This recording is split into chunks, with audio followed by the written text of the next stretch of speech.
Hello, I'm Dr. David Rosensweet, and you've tuned in to I Wonder Doctor Live. And for this second hour, we're going to talk about and answer the questions about life and emotions and how people respond to stress and why is a medical doctor doing that? Because interestingly enough, most every illness that you can possibly imagine or conceive of or that anyone has had, it always narrows down to causes, and the causes always narrow down to issues of nutrition, toxicity, exercise, too much or too little, and the elephant in most people's room is how they respond to stress. And I'm not saying stress is good. Stress is part of human life. Everyone has it.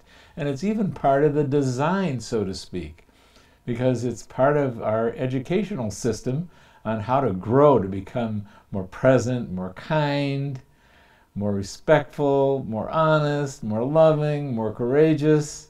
There's this beautiful system called let's give people a little bit of stress and see how they do with it and have them, that be how they learn how to get smarter, wiser, more successful. I know that's a very simplistic way to put it, but stress is a part of human life.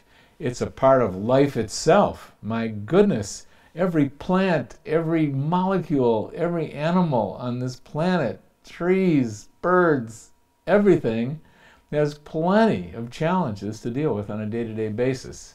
It's part of the whole evolution of all creation is stress. The key is, can you do well with it? Can you respond to it in a way that limits and minimizes the getting really, really upset and freaking out and getting angry at another person or being or animal or anything like that? It's those excessive, exaggerated responses internally and externally and those responses getting repressed, repression of anger and fear and sadness and shame and guilt, this is what undoes our biology, and this is why we have this hour. And I invite you to call in with any questions that you have, any subjects you'd like to discuss, and the number is 888-502-8886. Now, I'd like to say some additional opening remarks about relationship, because a lot of the questions we get relate to relationship. And I remember one mentor saying to me a long time ago, is there's no such thing as relationship issues. What? Come on now. Well, to zero in on it, actually, what appear to be relationship issues are the clashing of individual issues. In natural relationship, we have the freedom to allow our friend, our spouse, our business associate to have their ups and downs. And we don't have to react to it. We can, in fact, we could be accepting and kind and compassionate. However, there's another possibility, and maybe a few of you out there, just being facetious, have lived out the other possibility, in which when you are in the presence of uncomfortable behavior in someone that you're working with or living with, and they're angry, they're upset, they're afraid, they're shut down, they're too quiet, they're unhappy, there's a very great prevalence of people tending to have a rather intense or hidden response that is not beneficial. For example, some people, they just totally get quiet in the presence of an upset another person, but really they're silently judging them, and they're silently upset by them. And of course that makes it harder on the individual who's having the trouble in the first place, and things just sort of build up, and then bam, there's some kind of angry statement, sarcastic statement, some hurtful statement, and you can ping pong back and forth and cause each other a lot of trouble. Now, I'm definitely giving you the short version here. I can tell you one thing for sure, that most everything that happens in relationship that doesn't look too pretty is because individual issues are getting triggered. One of our team members here at I Wonder Doctor, we were discussing this whole thing today, and it was really around the subject of marriage, and we were working with this outrageous statement that we heard from one of my favorite mentors and teachers, who said, when asked the question, well, maybe I married the wrong person. And this mentor teacher's response was, well, everybody marries the wrong person. And just let that one in for a moment. And then to go on to explain how I think this teacher meant this is, it isn't a matter of marrying the right person or not. It's really, and as this is what the team member and I were talking about, it's Marion, and what she and I were talking about, it's really, did you get married to yourself first? Because, funny way to put it, but if you're able to come home to yourself so thoroughly and completely and the real person you are, you got lots of room for your partner to go up and down, and you can be compassionate, you can be kind, you're not triggered by them. And then the option is you can get triggered by them. And so we were proposing a brand new service called Marriage to Self service, where you went through a ceremony in which was this culmination of all the education you got and success you got in coming home to your very own self. Hello. I'll take this question. It's Dr. Rosensweet. Hi there, this is Jason calling from Colorado. Hello, Jason. What's up with you? Good to hear from you. What's up for you? Likewise. Well, I don't really have a distinct question, but I've kind of been going back and forth with kind of two different schools of thought here. and I was hoping to get your take on both of them. So the first one is, when feelings and emotions come up, just to feel into them, process them, and release them, which I've gotten really good at. But it seems as though they come up, more come up and come up and come up. And so there isn't a real sense of progress or kind of forward movement. And then the other school of thought is to, instead of doing that, is to choose a better, just a better feeling, thought, a better vibration, and then go up and up and up and up, and then kind of vibrate out of those negative feelings and emotions that come up. Fun question, important question. Yeah. Let's take number 2. Mm-hmm. I believe that power of choice, that muscle, that ability, for example, if you're finding yourself afraid or you're finding yourself angry and you're reacting to a spouse, a partner, a friend, and you're escalating, the ability to, number one, become conscious that feelings are churning in you that can be causing trouble for yourself and for the other person, to be able to make the choice to stop and don't do it, just to create space, is one of several of the most important, quote, so to speak, muscles we can possibly develop. It's to catch ourselves midstream as we're escalating and go silent. And I can tell you personally that I've worked on this one for a long time, and I've gotten so much better at it. And when I'm able to implement it, I'm just so grateful. And when I've gotten triggered, when I'm upset, and I'm, sort of bringing it into my primary relationship, or I'm going to put you on mute because we're getting a little feedback here. And I bring it into my primary relationship, or in a friendship, or in a business partnership, and I notice it. I become aware of it. I'm getting grouchy. I'm getting judgmental. I'm getting rough. I'm starting to escalate. And I make the choice to not do that. Oh my goodness, it is such a wonderful power. It's such a wonderful skill. And, I certainly wasn't the inventor of this one. I was taught this one. And, there's many wisdom schools around the world that have been around for thousands of years. I mean, the Tibetans have a name for this escalation. They call it Shenpa, because they know it's a phenomenon that you can start talking to somebody that you're up close to, and you start getting more and more agitated, and it just goes out of control. It's like an explosion takes place. So part of the multifaceted skill set that you can have is the ability to, number one, recognize that you're starting to escalate, that what you're saying is not valuable, it's just damaging, it's just causing trouble, and to stop. And don't do it. Just stop. And one of the techniques that my beloved and I use is we'll get it. We can tell we're escalating, and we'll go, let's just stop talking. And sometimes one of us will say, I'm just going to go into another room and work with this. And so that choice, that power of choice, is really, oh my God, I love it.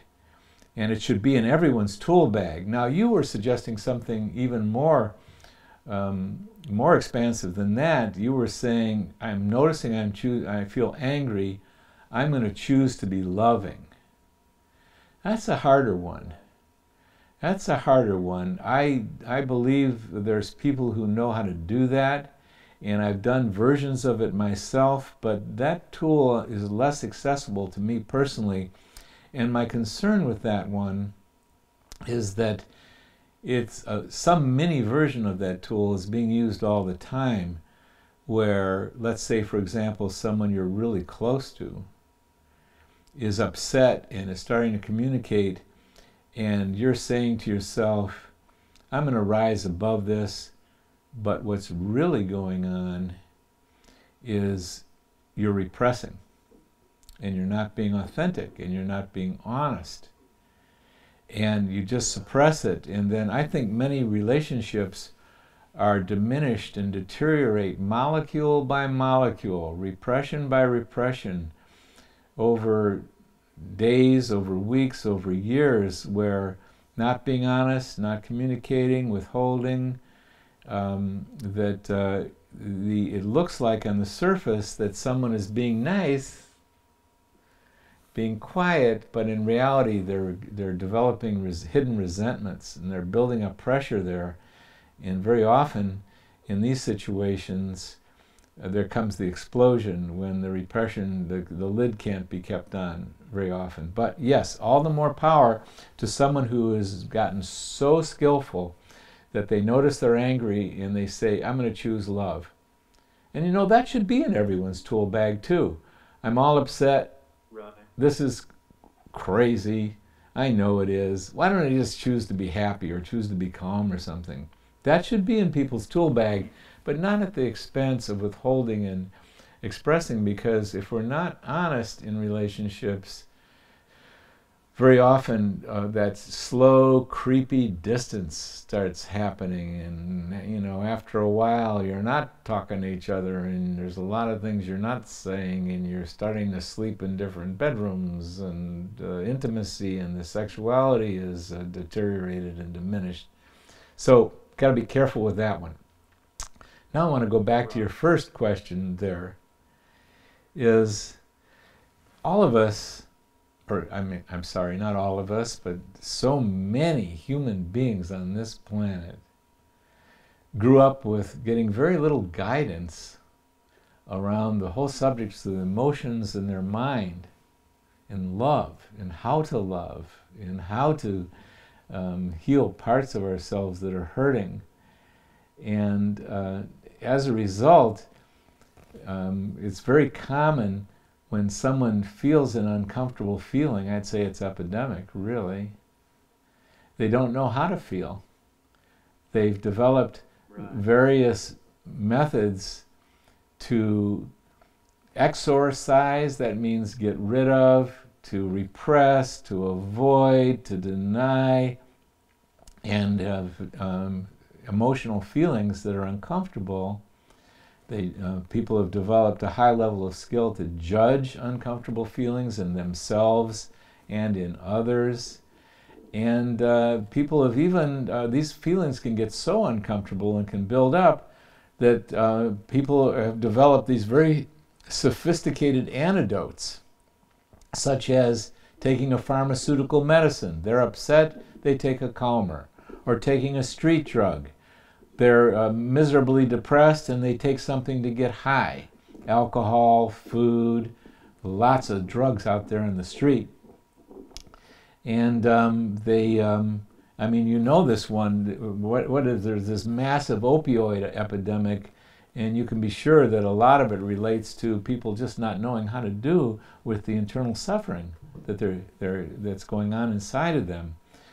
So, there's, as I've pictured it in myself, when I originally became conscious of how much repression I had done, I was in my 30s, and how many stuffed feelings I had, and I had this image that I just had this warehouse full of unfelt, unexpressed, heavily judged fear, sadness, anger, shame, guilt, emptiness, loneliness, that I had a real quantity issue. And here's getting to your actual question.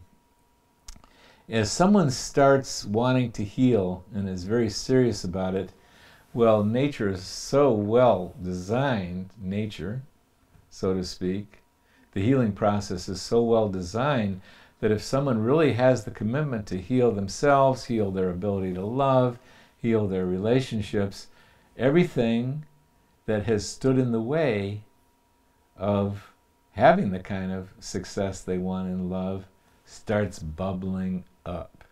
And people all of a sudden get exposed to one uncomfortable feeling after another. We had been trained to be unconscious, or they run deep below the surface, and they just are mild anxieties, or they're repressed entirely. And so when someone commits to healing, oh, these uncomfortable feelings find their way to the surface. So many people, when they are really serious about healing their own being and their own lives and their own ability to love, well, part of what happens is the lid comes off the repressed feelings, and it feels like there's just one feeling after another, and it just doesn't stop. Well, it does stop. There's all kinds of breaks. Someone who's really committed will find a very natural rhythm that combines the upcoming of feelings. You work with them, and then you get this space. And in fact, if you learn to work successfully with uncomfortable feelings, it takes minutes, at most 20 minutes, to go through almost any uncomfortable feeling that you've ever come up with. And you get a break, because life starts taking place even better than ever. But there's a quantity issue.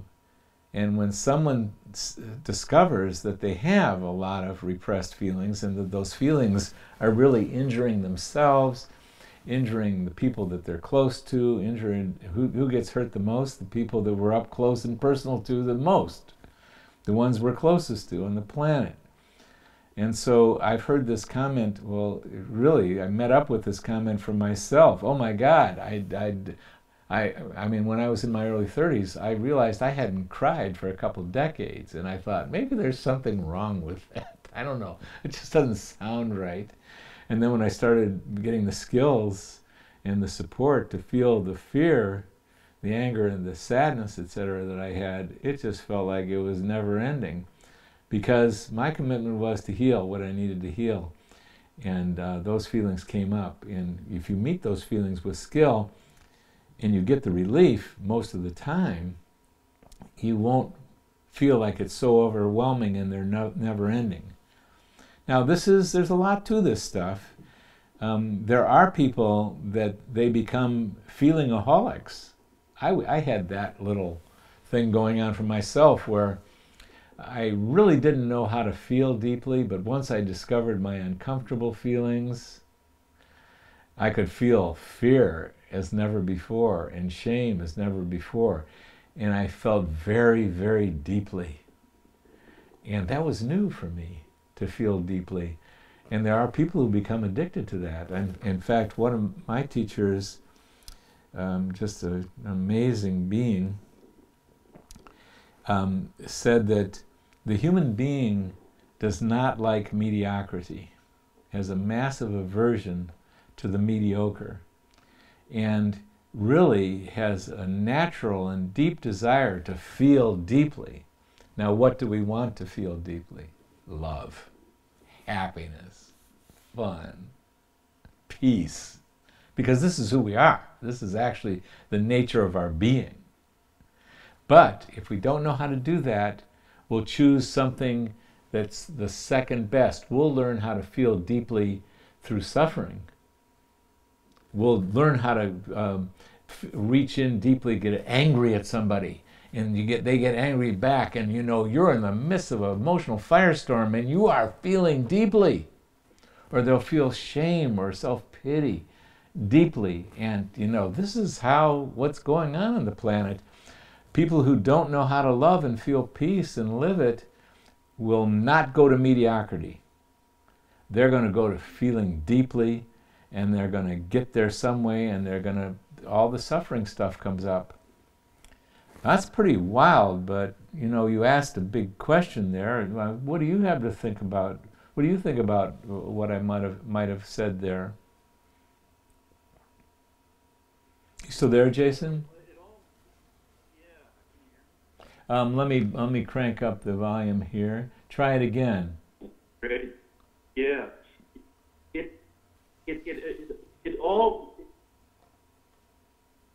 resonates. What you're saying, it kind of feels like I've kind of been. I kind of feel stuck. Like I've been. been feeling deeply, you know, in the fear and the shame and anger. Well, how about if we work with it right now? You don't happen to be in a windy area, do you? Are you? Are you in a windy area? We're getting a kind of audio issue that sounds like a wind. Yeah, it's a little breezy. Is it possible for you to shelter that phone, or maybe go indoors and continue this, or?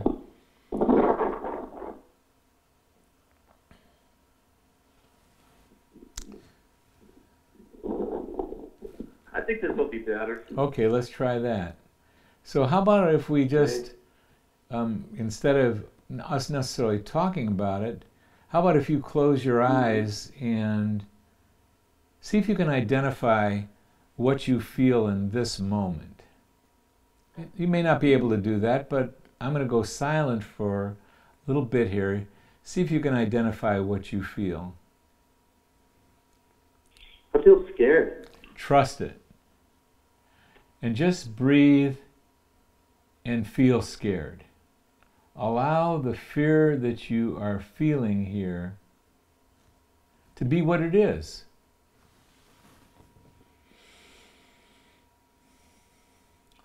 You're focusing your attention on being present with exactly what is going on in Jason in this moment, emotionally.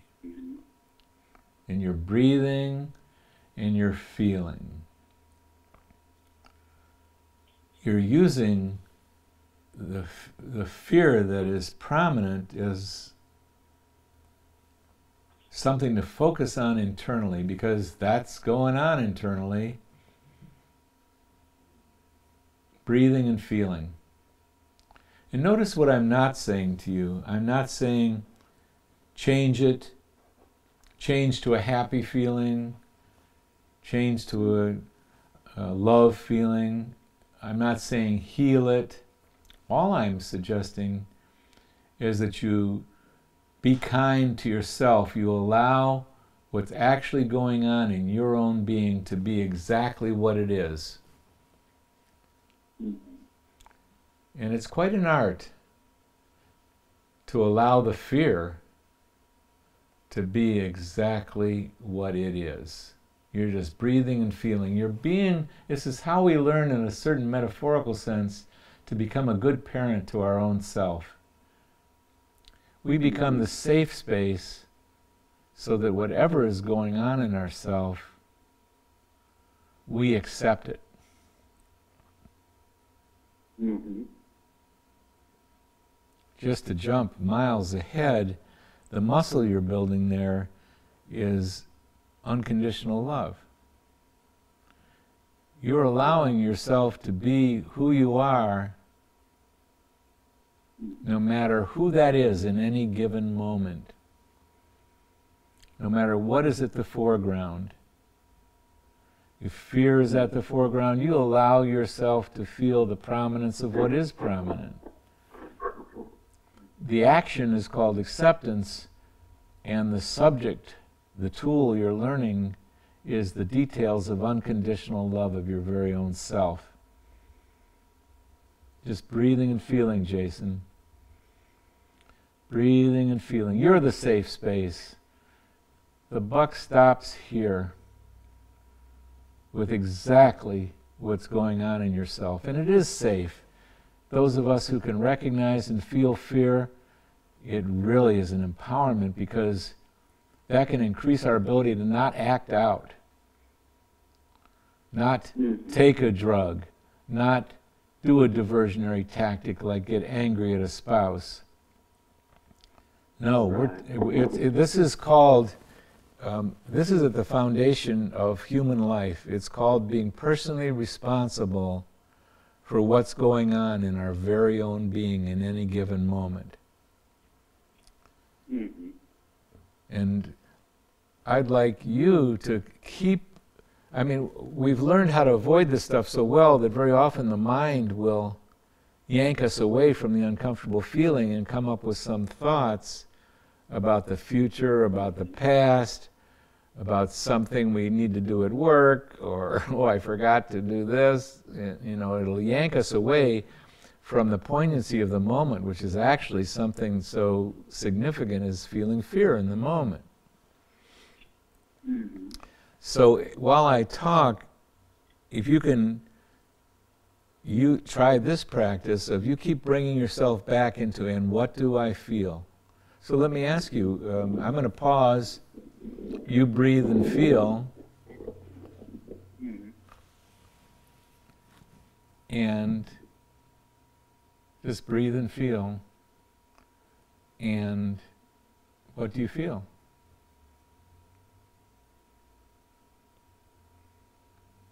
Ooh, quite a bit of relief. I feel physically, I feel more relaxed.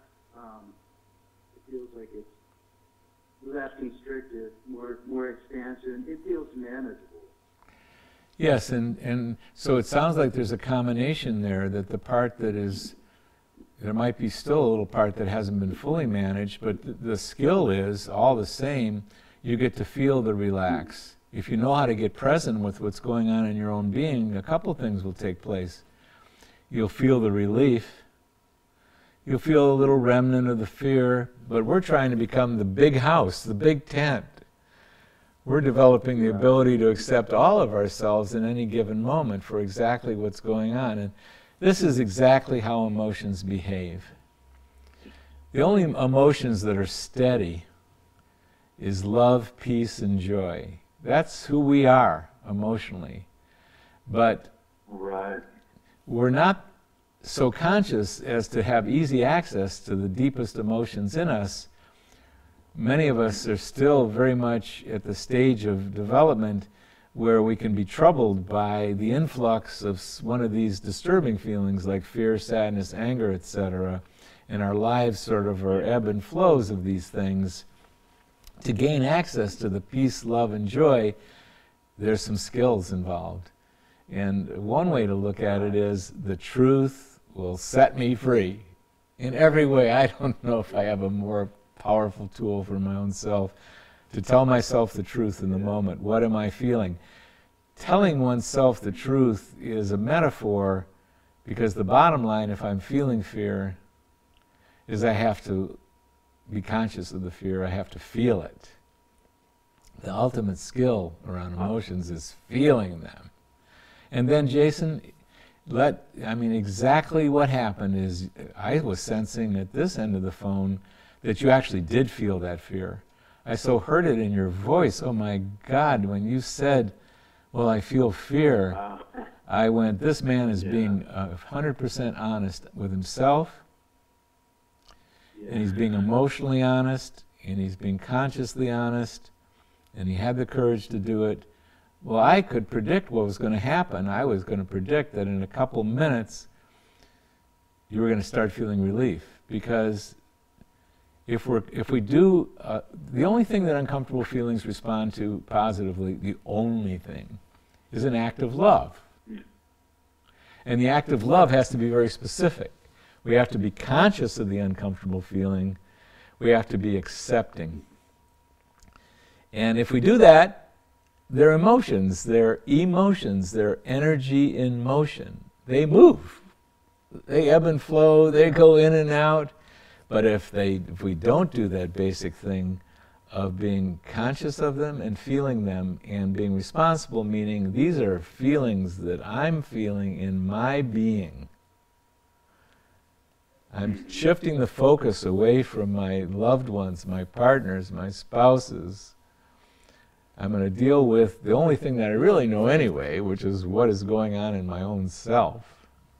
It's the only thing I can know. We make suppositions all the time about what other people are thinking and doing and feeling. But there is someone we can know. We can know thyself. We can know ourselves. And what knowing ourselves means, we attend, we become attentive, our attention goes to, well, what's going on in me? Oh, I've got a pain in my hip and I'm feeling anger. Okay, that's getting closer to home. So at that point, since there's nothing underneath anger, you've hit the very core of an uncomfortable feeling, you just breathe and feel. Yeah.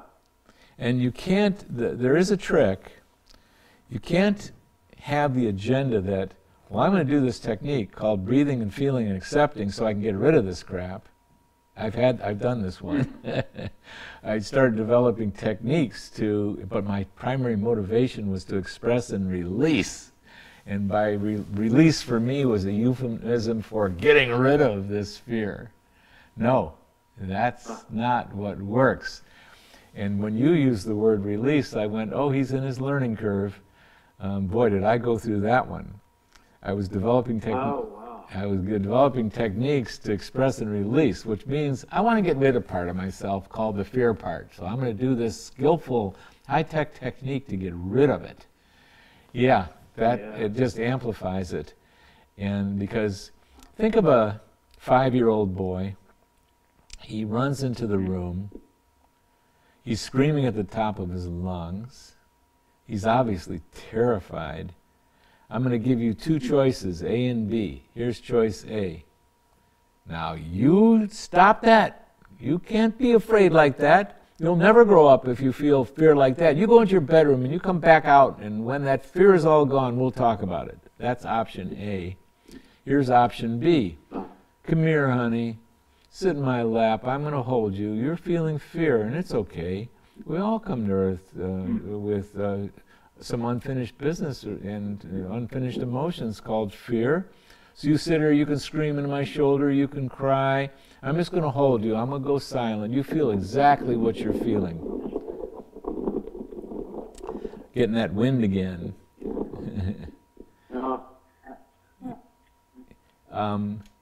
What of those 2 options is the right choice for that 5-year-old? The latter of the 2. Yeah. And that's the skill, that's part of becoming an adult, is we become the person that can give that love, that attention, that safety to our very own self. If we're feeling afraid, we can do an action that works. And the only thing that that 5-year-old boy responds to, or the part of us that carries fear in the moment, is an act of acceptance. It's called unconditional love, and that's how we learn to do it. And if we learn to do it for ourselves, then our partners are not a problem. In fact, they're beautiful. And they can be beautiful in their upsetness. They can be beautiful when they're afraid. We can be the safe space for them. We learn how to live the golden rule. We learn how to be compassionate and kind, because it's no big deal. Because we know if they're upset, if they're afraid, if they're angry, that they're hurting. And if we've learned how to be compassionate and accepting of our own hurt parts of ourselves, our own hurt parts heal, and the rest of the world is no longer a threat. So we can enjoy them for where they are and who they are. And one of my favorite, so many wonderful teachers are available to us. Fritz Perls, the father of Gestalt medicine, had a Gestalt prayer. It was, I am I, and you are you. And if we meet, it's a miracle. And if we don't, it can't be helped. That's the kind of freedom we want to have in our relationships, and then people feel safer with us. And for example, our spouses, our beloveds, they feel safer with us. We're the big safe space, and they get to relax, and their trust increases and their fear diminishes. And we're in a big territory here, because this is what love actually is. It's a series of actions that we do to increase the safety, reduce the fear, communicate, are intimate. It's a list. These are skills we have to learn, and it begins with the university of all learning, ourselves. So what do you feel right now?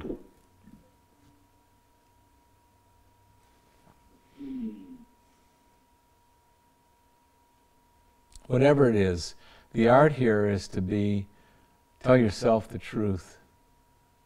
whatever that is, whatever that is. Maybe you were feeling peace and now you feel agitated again. The skill is around being in the truth of the moment and accepting the actual truth of the moment. So what do you feel right now? I'm going to go silent. Mm-hmm.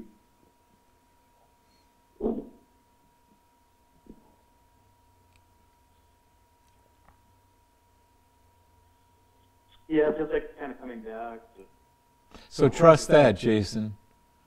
Trust that. Just breathe and feel what's coming back.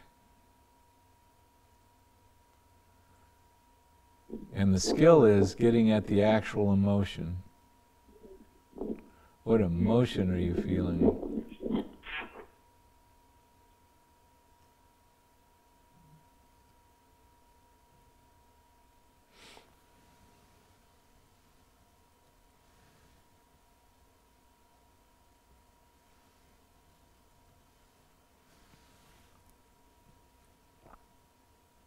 What emotion are you feeling right now?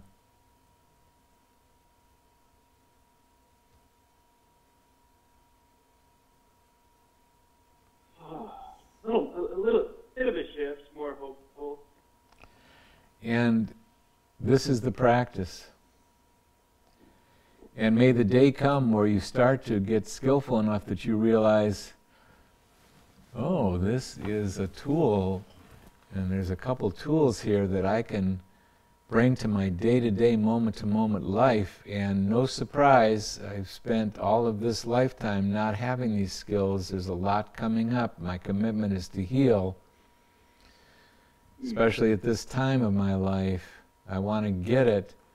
So you just go with what's going on to the best of your ability, and you won't be perfect, and you'll blow it, but I can tell you, it is, well, you try it out for yourself, because that's the thing. We want to get what's good for, what works for ourselves. And our time is up for today, and I'm here every 2 o'clock Eastern Standard Time. I Wonder Doctor Live on Thursday.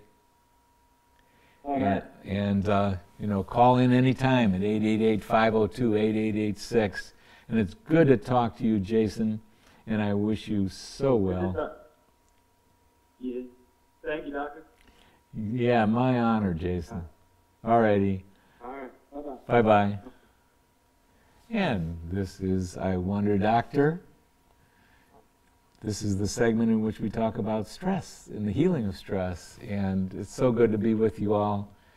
Call in next week if you'd like, or any week, 888-502-8886, 2 o'clock on Thursday Eastern Standard Time.